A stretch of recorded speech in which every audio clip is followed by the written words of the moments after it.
mind's a medieval motherfucker. It's constantly fighting against you.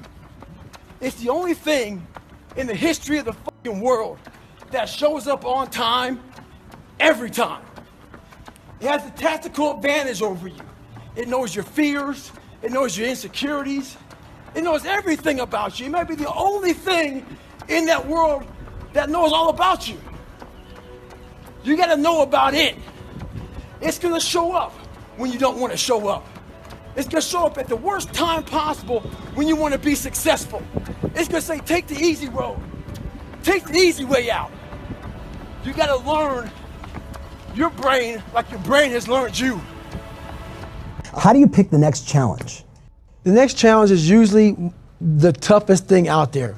The thing I don't want to do the most. Yeah. So my challenges come off of, what am I afraid of? Yeah. What am I kind of cowering from? What am I looking at saying, Yeah. Because we all know what it is. It's in the back of your mind. It kind of floats back there. It's like, for some of us, it's as simple as I don't want to get up and run today. Yeah. That's what's next. Yeah. So for me, it's always, what am I not wanting to do? Yeah. And that's how I continue to grow. When I was going through Ranger School, we had to do a lot of spot checks. A spot check is basically, we don't have time to get all your gear laid out to make sure you have all your shit. So a spot check is maybe they'll check out 2 items. Maybe making sure you have your extra batteries, extra ammo, whatever it may be. The whole idea of a spot check is to make sure that you're staying squared away, because you don't know what kind of item they're going to check on. So how does that apply to your life? This is how it applies. You want to make sure you spot check yourself, make sure you stay dialed in at all times. It's also important to check, spot check your boys, your girls. Make sure that they're staying hard. Call them up in the middle of the night. Give them a call and say, hey, tomorrow at 8 o'clock, we're going to get after it. Make sure they're staying dialed in. It can be pretty easy to focus on the battle that's right in front of your face. And when you're doing that, sometimes you can lose track of the long-term goal. But I want to have that long-term goal so embedded in my mind that I never lose sight of it. Ever. And those little tasks and projects and short-term goals that you tackle, they need to lead toward that strategic victory. Winning the long war. And we get very caught up in instant gratification. We want results now. We want the shortcut to the winner's podium. And sometimes, when we don't get that short-term glory that we want, we lose track of those long-term goals. And you look up in 6 weeks or in 6 months or in 6 years, and you've made no progress. None. You never moved. You might even be further from your goal than you were.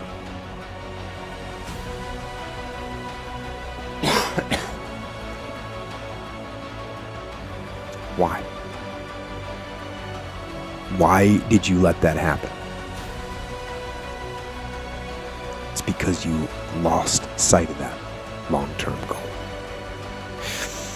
And at some point, after you lose sight of that goal and years have gone by, you think to yourself, maybe I can't. Maybe I can't do it. And so you give up. You let it fade. And you settle. You settle for mediocrity. You settle for average. You settle for, oh well. But no. Don't do that. Embed that long-term goal in your mind. Burn it into your soul.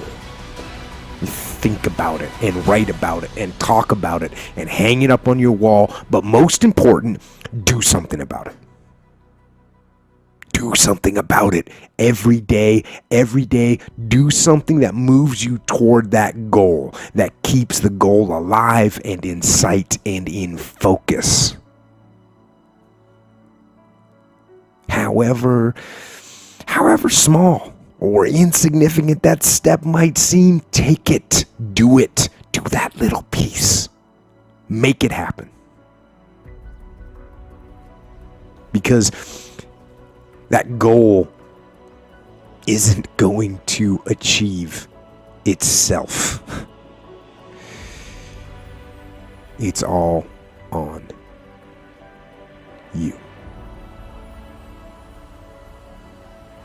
So I'm up here in the mountains, up at altitude, and it's a little chilly out, a little cold in the garage when I'm working out.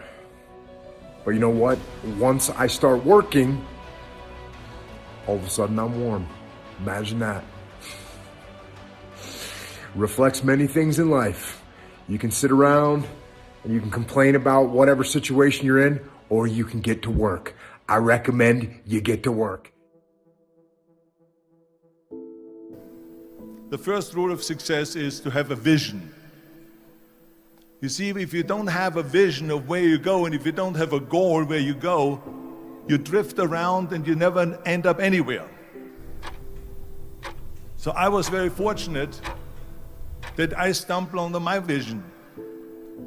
I mean, as you know, I was born in 1947 in Austria, and I didn't really like Austria when I grew up. I couldn't wait to get out of there. I couldn't see myself becoming a farmer or a worker in a factory or anything like that, even though my parents wanted me to stay there and have a normal life. But that was their vision, not mine. My vision was totally different. I felt that I was born for something special, for something unique, for something big. Imagine the majority of people don't know where they're going. I knew where I was going, that I'm going to become this bodybuilding champion. I was so relieved, because when you have a goal, when you have a vision, everything becomes easy. Because remember that in America, for instance, 74% hate their job in America. Now, there is not much different when you come to Europe. The majority of people don't like what they're doing. It's work. It's not fun. So if you think about, only a quarter of the people really enjoy what they're doing in life. That is unbelievable if you think about it. So I felt so blessed that I knew what I was doing. It's like a medical student that studies and knows he wants to become a doctor. You know where to go. So I knew where to go. You say, why is it that you're working out so hard? 5 hours a day, 6 hours a day, and you have always a smile on your face. And I told people all the time, I said, because to me, I'm shooting for a goal. In front of me is the Mr. Universe title.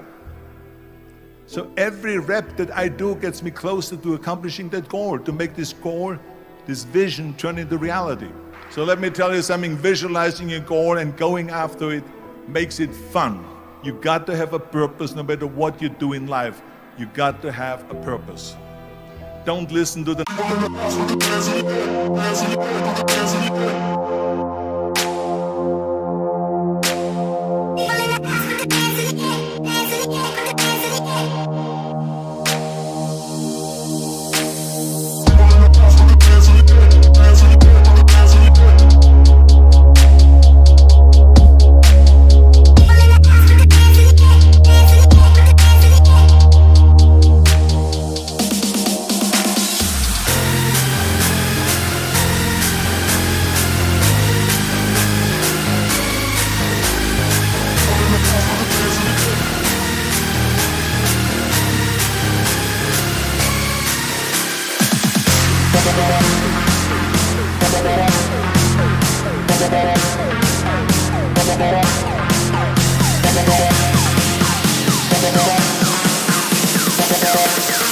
We'll be right